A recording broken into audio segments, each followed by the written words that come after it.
No vídeo de hoje nós vamos ver como lucrar com a queda dos fundos imobiliários. Vale a pena investir em fundo imobiliário agora, nesse momento, com a alta da Selic, com a volta da inflação? Como que é? Tá? Fica comigo até o final. Eu sou o William Cruz, para quem não me conhece, e esse é o canal Dinheiro e Companhia. Já deixa aí o seu like, compartilha o vídeo com os amigos e deixa também nos comentários a sua dúvida, tá bom? Se você se inscrever no canal, você não vai perder nenhum conteúdo do nosso canal, tá bom? Faz a sua inscrição aí também. Vale a pena investir em fundos imobiliários?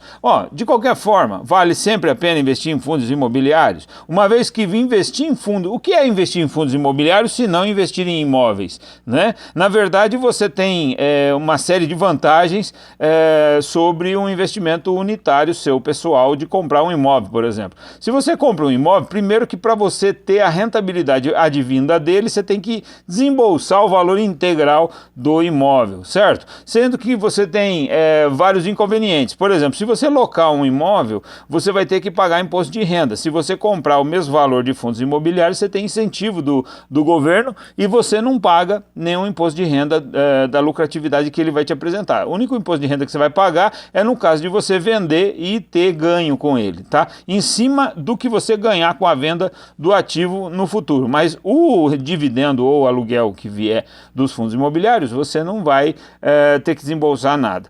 Investir em fundos imobiliários, então, é investir em imóveis. Como assim, William?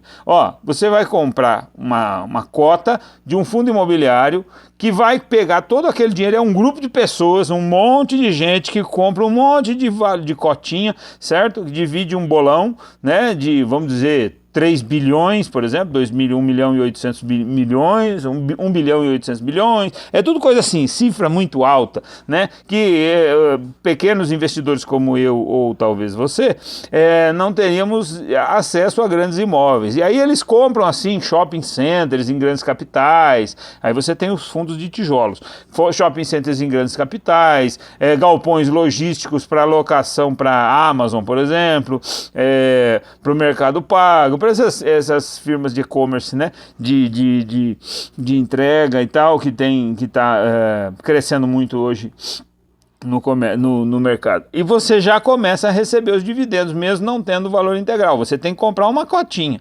Então você tem fundo imobiliário sendo vendido por R$10, né? Os mais caros, 200 e poucos reais. Então você já começa a receber com pouco investimento, certo? Você não paga imposto de renda, você não precisa comprar todo o imóvel, né, para já receber o dinheiro, e os fundos, eles são variáveis. Você tem tantos de tijolo, né, que são imóveis físicos, e aí você tem espalhado pelo país, o portfólio do fundo vem desde lá do Nordeste até o Sul, concentrando-se um pouco na região Centro-Oeste, né, os fundos de logística, que são os galpões, né, de logística, de entrega de mercadorias, e as de lajes corporativas, que são locados para escritórios de grandes empresas, certo? Então você tem aí o fundo de tijolo e também tem os fundos de papéis, que são os fundos de papéis. Os fundos de papéis são os recebíveis imobiliários, são assim uma construtora que produz um recebível, uma cédula de recebível imobiliário, e vende isso na Bolsa de Valores, levanta o dinheiro e depois devolve, você recebe esse valor no futuro, depois que ela vender, incorporar a obra e tal, ela não tem todo o dinheiro da obra, ou então a própria incorporação. Então são assim. Tá? E também tem, aqui entra uma outra qualidade, que tem gente que não tem paciência de estudar, então ela investe nos chamados fundos de fundos. São fundos imobiliários que pegam e arrecadam dinheiro para investir em outros fundos, tá?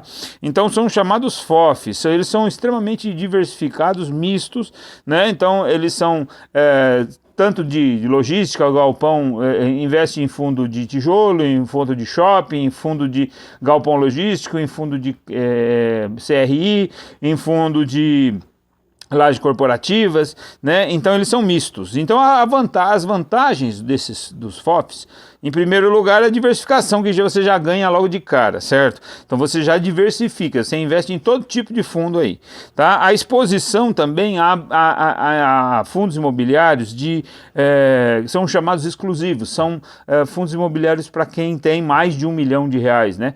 Então são pessoas assim, são investidores de grande porte. Então só mesmo um fundo imobiliário para ter esse cacife, né? Para alguns fundos aí que são exclusivos. Então você tem a exposição também a uma gestão profissional. Você tem um gestor que é especialista nos empreendimentos e uma equipe de gestão, né, que é profissional da área. A facilidade com que você faz esses investimentos é justamente a facilidade de você não ter que se preocupar em analisar. E a exposição também a fundos menos líquidos, que são fundos menos comercializados na bolsa, que dificilmente a gente conseguiria achar para comprar, né? As desvantagens de se investir em fundos imobiliários que investem em outros fundos, os chamados FOFs, é a terceirização, porque quando você dá dinheiro seu para o cara comprar algo em seu nome, ele fatalmente vai fazer isso, a tendência maior, eu diria, dele defender o próprio interesse é muito grande. Então, é como se você fosse administrar o seu próprio dinheiro para comprar o seu próprio imóvel, é uma coisa. Então, aí já tem gente que questiona até o próprio fundo imobiliário, como o Barsi, né? Luiz Barsi Filho não gosta de fundo imobiliário nem a pau, porque ele fala que o cara já fica com parte da rentabilidade, né? Na verdade, em certos aspectos eu até tenho que concordar com ele, né? Mas eu gosto de pensar no fundo imobiliário como reserva de emergência, porque é um ativo de bolsa de valor que varia pouco, tá? Então a terceirização é o aspecto negativo, né? A outra é a dupla taxação, porque você paga a taxa administrativa do fundo e dos fundos que ele compra. Então você paga duas taxas. Então você tem que ver exatamente quanto é que fica essa taxa e quando se está realmente valendo a pena. Então isso tem que ser analisado muito. Isso é muito difícil até de você calcular, né? E o próprio giro da carteira, porque a carteira gira muito, a compra e a venda gira muito, então o imposto de renda é alto, então tem mais essa questão também, tá? É uma valorização inferior à dos outros fundos, porque o fundo de fundos ele tem essa dupla taxação, né? Então, e eles são expostos às maiores quedas do mercado. Então, essas são as desvantagens de você investir num FOF, né? Eu diria que o que você tem que analisar na hora de você investir, primeiro é o histórico do fundo. Ele é bom pagador?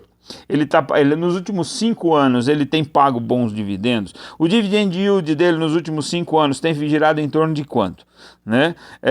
Qual é o perfil do seu gestor? Então isso tem que ser analisado. Compensa a dupla taxação, né? Então a minha opinião pessoal, aqui não é nenhuma recomendação, né? Minha opinião pessoal, o que me incomoda justamente é a dupla taxação, né? Não é nem a própria taxa em si, mas a dupla taxação. Então, fundo de fundos, você terceiriza a sua compra. Então, é interessante você saber exatamente o que você está comprando, para você não comprar no escuro, né? Então é interessante você analisar os fundos, ver o portfólio, quanto de vacância tem, qual o histórico de pagamentos, se tem uma boa gestão. Então é tudo isso aí, tá? O fundo de fundos você não dificilmente você vai analisar todos os fundos que você está investindo.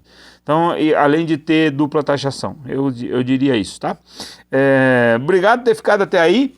E se você gostou do vídeo, compartilha com os amigos, beleza? Deixe sua dúvida aí a respeito de FOFs, de fundos imobiliários, a gente tenta resolver, tá bom? Obrigado, até o próximo vídeo. Tchau.